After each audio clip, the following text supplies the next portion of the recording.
Desa di mana tempatku tinggal sedang dilanda rumor maling. Malam hari menjadi sangat rawan karena pada jam segitulah biasanya maling beroperasi. Anehnya, maling tersebut selalu menjarah rumah yang saling berdekatan, misalnya saja malam ini rumah nomor 1 kemalingan, dan esoknya, rumah nomor 2 yang selanjutnya menjadi target, begitu seterusnya. Namun di sini aku bukan bercerita tentang aksi maling tersebut, tapi aku akan bercerita bagaimana peristiwa yang menimpaku dan teman-temanku yang saat itu mendapat tugas ronda malam untuk mengamankan desa dari teror maling tersebut. Namun sialnya, kami mendapatkan tugas ronda itu tepat pada malam Jumat Kliwon. Saat itu desa masih minim penerangan, maka tak heran jika aku dan teman-temanku sudah biasa main di tempat gelap, hingga kami menganggap itu hal biasa. Tapi tidak setelah peristiwa ini. Pada malam kami bertugas ronda, salah satu temanku memberikan usul bagaimana jika kami menakuti-nakuti maling tersebut dengan menyamar menjadi setan. Kami pun menyetujuinya, dengan bermodalkan spray putih dan tali rafia, kami pun memilih setan pocong sebagai penyamarannya. Di desa kami kebetulan hanya punya 2 akses jalan utama, yaitu jalan masuk dan jalan keluar desa. Aku dan teman-teman sepakat bahwa tidak mungkin si maling tersebut menerobos 2 jalan tersebut, karena tak mungkin ia berani masuk lewat jalan yang terbuka macam itu. Lalu kami putuskan untuk menunggu maling tersebut di area pesawahan. Hari Kamis tepat malam Jumat Kliwon, aku dan teman-teman sedang berada di tempat yang gelap di antara tumbuhan padi. Jumlah kami saat itu adalah 7 orang, yang berarti angka ganjil. Nenekku sering bercerita, angka ganjil itu fague. Konon, biasanya angka ganjil tersebut akan berubah menjadi genap. Kalau tidak salah satunya ada yang hilang, maka akan ada sosok lain yang akan memenuhi angka ganjil tersebut. Tapi kami tak peduli dan merasa itu hanyalah sebuah cerita, mengingat kami sudah sering sekali main dan berkumpul di tempat yang seram dengan jumlah ganjil, namun tak pernah terjadi apa-apa. Setelah beberapa lama kami di pesawahan, namun yang kami tunggu tak kunjung muncul. Oh ya, hampir saja aku lupa, yang menyamar menjadi pocong saat itu hanya 1 orang, yaitu Rian. Kami melakukan hal itu agar saat malingnya nanti muncul, aku dan 5 temanku yang lain bisa langsung mengejarnya. Berhubung kami keburu bosan karena tak ada orang mencurigakan yang muncul, kami pun akhirnya menyerah.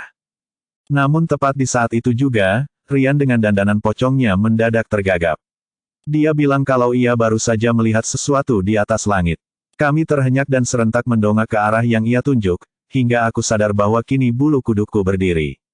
Teman-temanku yang lain memandang ngeri melihat objek di atas sana. Tepat di atas kami ada sesuatu berwarna putih yang tengah melayang. Aku sempat berpikir bahwa itu hanyalah plastik yang terbang tersapu angin.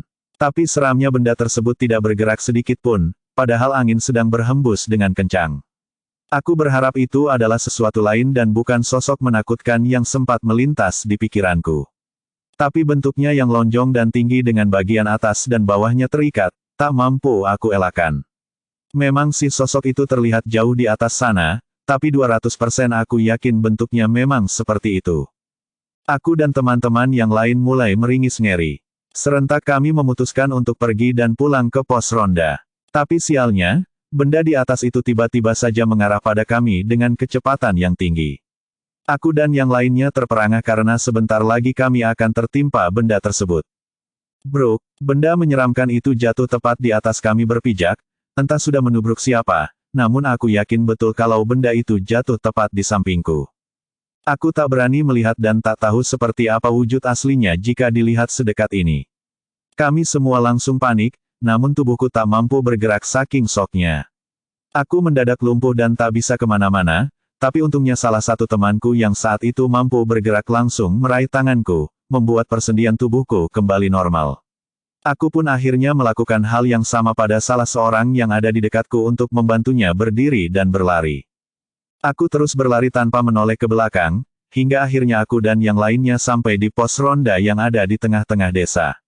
Kami masa bodoh dengan apa yang terjadi barusan, justru kami malah membuat lelucon tentang kejadian tadi dengan saling bertukar imajinasi. Tadi itu apa ya? Gue gak lihat, hahaha. Seperti itulah. Namun kami mendadak bisu, merasakan ada sesuatu yang janggal di pos ronda ini. Kata-kata lelucon kami barusan seperti hilang tertelan angin, membuat kami diam berjamaah. Kami kembali merasa merinding, bukan karena gelapnya pos ronda yang minim penerangan, Bukan juga karena kejadian kejatuhan sosok barusan, ataupun karena jumlah kami yang berkurang ataupun bertambah. Nyatanya, kami masih bertujuh. Benar-benar bertujuh. Tapi sosok yang memakai kain putih di sudut sana hanya terdiam di saat kami tertawa. Penerangan yang minim membuat kami tak sadar, sosok yang duduk di pojok itu terbungkus kain putih menutupi wajahnya lengkap dengan ikat tali putih di atas kepala dan bawah kakinya. Jantungku berpacu cepat. Itu jelas bukan Rian yang menyamar. Itu, pocong.